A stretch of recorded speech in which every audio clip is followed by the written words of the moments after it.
Bismillahirrahmanirrahim. Assalamualaikum warahmatullahi wabarakatuh. Bagaimana semuanya teman-teman kabarnya? Semoga teman-teman dalam keadaan sehat walafiat dan juga tetap semangat dalam melakukan PJJ Fikih Safinatun Najah pertemuan ke-20. Sebelumnya kita telah membahas bab batasan aurat dan juga rukun-rukunnya sholat. Nah, pertemuan ke-20 ini kita akan membahas derajatnya niat dan juga syarat-syarat takbiratul ihram. Sebelum kita memulai ke materi, mari kita berdoa bersama-sama terlebih dahulu. Bismillahirrahmanirrahim. Allahumma ftah alaina hikmataka wa nshur alaina rahmataka wa dzakirna ma nasina ya dzal jalal wal ikram.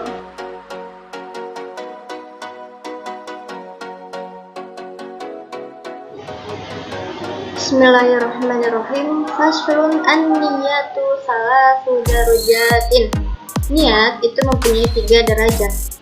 In kanatis sholatu fardhon, jika yang dilakukannya sholat fardu, wajib qasdul fi'li wa ta'yin wal fardiyatu, maka wajib menyengaja pekerjaan dan menentukan dan fardiyah.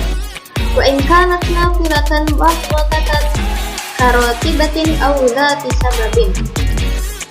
Yang kedua, jika yang dilakukan sholatnya itu sholat sunnah yang mempunyai waktu seperti sholat rawatib atau sholat yang mempunyai sebab, wajibah qasdul fi'li wa ta'yinu, maka wajib untuk qasdul fi'li dan ta'yin. Wa in kanat nafilatan wajibah qasdul fi'li faqat. Yang ketiga, jika yang dilakukan sholatnya itu sholat sunnah, maka wajib qasdul fi'linya saja. Al-fi'lu usolli wa ta'yinu zuhran aw asran wal fardiyatu fardhon. Fi'li itu lafal usolli dan ta'yin itu lafal zuhran atau asron. Dan fardiyah itu adalah lafaz fardhon. Bismillahirrahmanirrahim. Faslun syurutu takbiratil ihrami sittata asyara. Syarat-syarat takbiratul ihram itu ada 16. Au taqa'a halatal qiyami fil fardhi. Yang pertama, dilakukan ketika keadaan berdiri dalam sholat fardu. Wa takuna bil arabiyati. Yang kedua, menggunakan bahasa Arab. Wa takuna bil lafzil jalalati. Yang ketiga, menggunakan lafaz Allah wa lafzi akbaru. Yang keempat, menggunakan lafaz akbar. Wa tartibu bainal lafzaini. Yang kelima, berurutan antara dua lafaz yaitu Allah dan akbar. Wa alla yamudda hamzatal jalalati. Yang keenam, tidak memanjangkan hamzahnya lafal Allah. Wa adamu maddi ba'i akbaru. Yang ketujuh, tidak memanjangkan baknya lafaz akbar. Wa alla yushaddidal ba'a. Yang kedelapan, tidak mentasydidkan baknya lafaz akbar. Wa alla yazida wawan sakinatan aw mutaharrikatan bainal kalimataini. Yang kesembilan, tidak menambahkan wawu sukun atau wawu berharokat antara dua kalimat Allahu akbar. Wa alla yazida wawan qoblal jalalati. Yang ke-10, tidak menambahkan wawu sebelum lafaz Allah.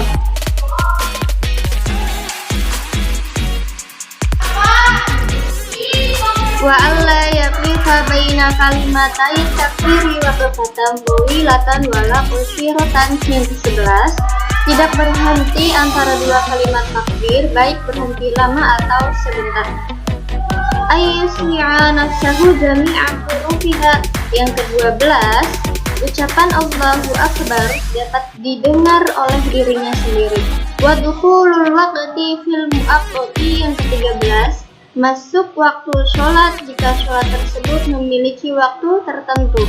Wa iqriha halal istiqbali yang ke-14, mengucapkan takbiratul ihram sambil menghadap kiblat. Wa alla yukhilla biharfin min hurufiha yang ke-15, tidak salah dalam mengucapkan salah satu dari huruf kalimat Allahu Akbar. Wa ta'khiru takbiratil ma'mumi an takbiratil imami yang ke-16, takbiratul ihram makmum harus dilakukan setelah takbiratul ihramnya imam.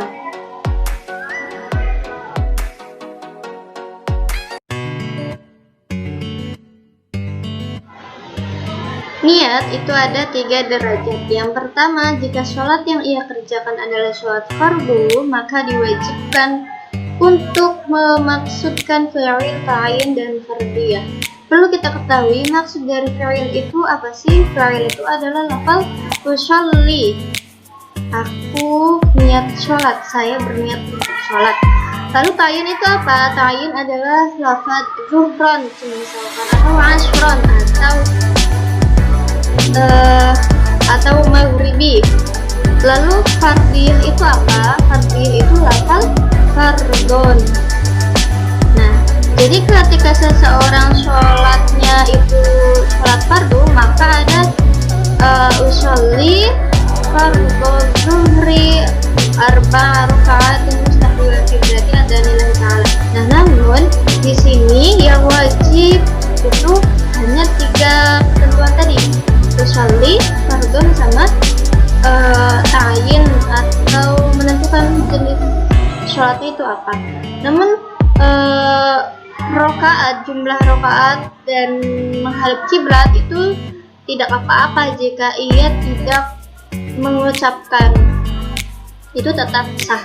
Namun karena kita sudah terbiasa ada jumlah rokaatnya, lalu menghadap kiblat dan bentuk dari imam atau makmum atau adaan sendirian dalam keadaan sendirian, itu tetap diucapkan.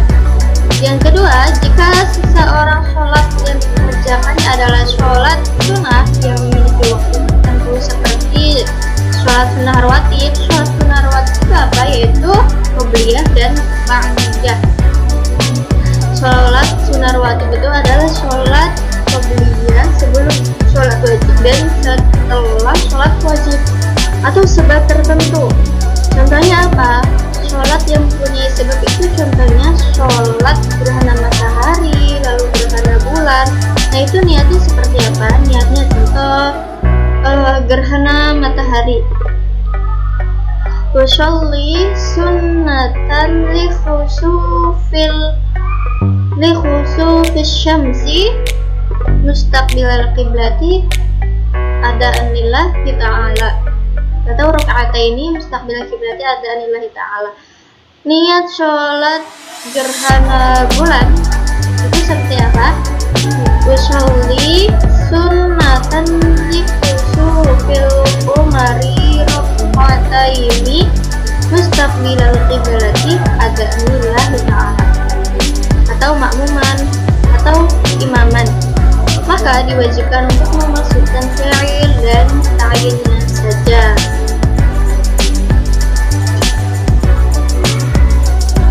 Karena mengapa tidak fardiyah? Karena di sini sholat rawatib dan sholat gerhana itu masuknya ke sholat sunnah, bukan sholat rawatib. Yang ketiga, jika sholat yang dikerjakan adalah sholat sunnah mutlak tanpa sebab, maka diwajibkan memaksudkan fi'ilnya saja. Contoh, misalkan sholat sunnah mutlak itu tidak ada sebabnya dan juga tidak ada waktu tertentunya.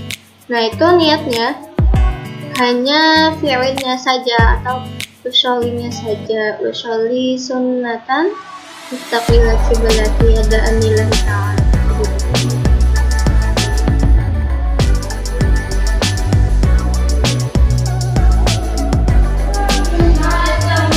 Syarat syarat-syarat takbiratul ihram itu ada 16. Yang pertama dilakukan dalam keadaan berdiri jika sholat fardu. Ketika seseorang tersebut ketika melakukan sholat fardu namun tidak bisa berdiri, ya di sini berarti hanya diperuntukkan bagi orang yang hanya mampu untuk berdiri. Jika seseorang tersebut tidak mampu untuk berdiri, maka diperbolehkan untuk duduk. Jika seseorang duduknya tidak bisa lagi, maka diperbolehkan untuk tidur. Jika seseorang tersebut tidurnya tidak bisa, boleh tidur miring. Jika tidak bisa tidur miring, maka boleh menggunakan isyarat. Isyaratnya boleh menggunakan jari atau isyarat kedipan mata. Nah, itu urutan-urutan jika seseorang tidak bisa untuk berdiri. Yang kedua diucapkan dengan menggunakan bahasa Arab. Di sini wajib bagi seseorang tersebut ketika sholat dan takbiratul ihram itu harus menggunakan bahasa Arab. Lafaznya apa? Yaitu Allahu dan Akbar. Allahu Akbar. Yang ketiga menggunakan lafaz Allah. Yang keempat menggunakan lafaz Akbar. Nah, ini wajib. Yang kelima berurutan antara dua lafaz tersebut. Artinya tidak boleh dibalik. Bukan Akbarullah, akan tetapi harus Allahu Akbar, bukan Akbarullah, bukan Akbarullah. Yang keenam tidak memanjangkan huruf hamzah dari lafal Allah. Artinya tidak menggunakan Allahu Akbar, akan tetapi Allahu Akbar.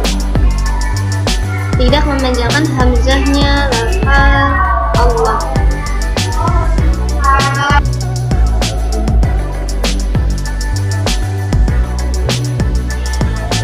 Yang ketujuh, tidak memanjangkan huruf ba-nya lafal akbar. Berarti tidak dibaca Allahu Akbar. Yang kedelapan, tidak mentasydidkan huruf ba. Tidak mentasydidkan huruf ba-nya lafaz akbar. Berarti bukan Allahu Akbar. Tidak seperti itu. Yang ke-9, tidak menambahkan huruf wawu berharokat atau wawu sukun di antara dua lafal tersebut. Berarti tidak dibaca Allahu Akbar atau Allahu Akbar. Bukan seperti itu. Yang ke-10, tidak menambahkan huruf wawu sebelum lafal Allah. Tidak membaca Wallahu Akbar. Tidak Wallahu Akbar. Yang ke-11, tidak berhenti antara dua kata tersebut baik lama ataupun sebentar. Berarti tidak membaca Allahu Akbar atau Allahu Akbar. Nah, tidak berhenti, tidak ada berhenti di antara lafal Allah dan juga Akbar. Yang ke-12, ucapan Allahu Akbar dapat didengar oleh dirinya sendiri. Artinya ketika seseorang sholat dan takbiratul ihram, ketika takbiratul ihram, dia harus mendengar apa yang ia ucapkan. Nah, di sini dengan catatan jika di tempat yang ia sholati itu tidak berisik, tidak ada kegaduhan di situ. Nah, itu tidak apa-apa. Kalau misalkan tidak, dia sudah berusaha untuk melafalkan bukan di dalam hati ketika mengucapkan takbiratul ihram, tetapi di situ sudah akan tetapi di tempat sholat dia itu berisik. Ada misalkan ada yang dangdutan, misalkan tetangganya ada yang dangdutan, terus dia berisik lah di situ. maka boleh dia tidak mendengarkan apa yang ia ucapkan. Itu tetap sah-sah saja.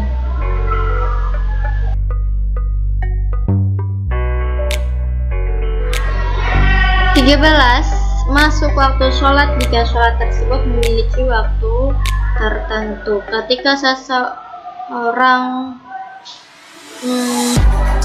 melakukan sholat fardu, contohnya sholat fardu itu kan ada waktu-waktu tertentunya, ada waktu yang telah ditentukan.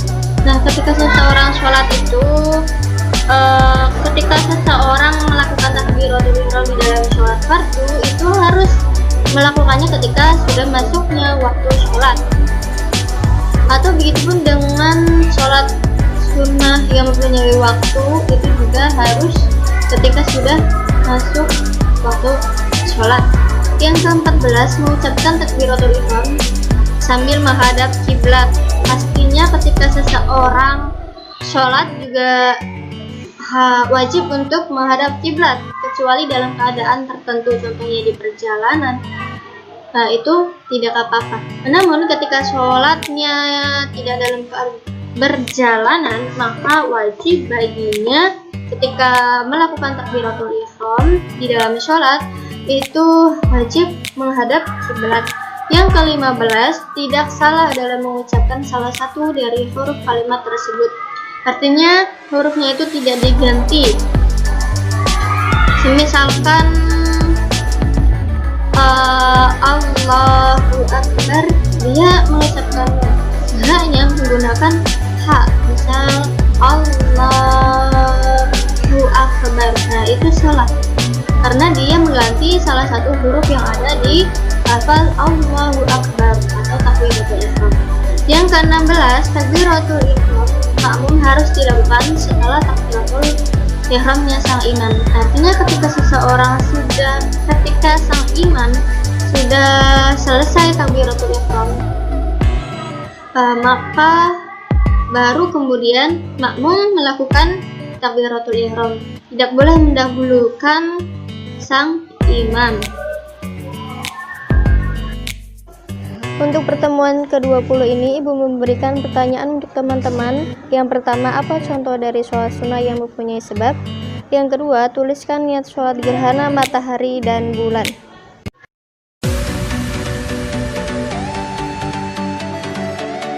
Alhamdulillah, kita sudah selesai materi di pertemuan ke-20 ini yang membahas tentang derajatnya niat dan juga syarat-syarat takbiratul ihram yang ada 16. Jika ada pertanyaan, silakan melalui komentar di bawah atau melalui WhatsApp grup.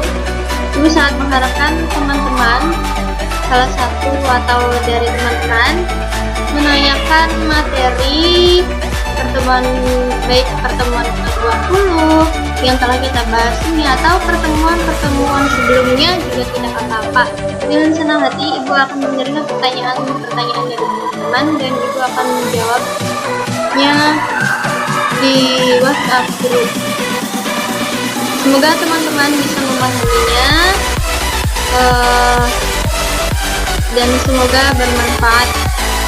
Mari kita tutup pembelajaran ke-20 ini dengan membaca Alhamdulillahirabbil alamin.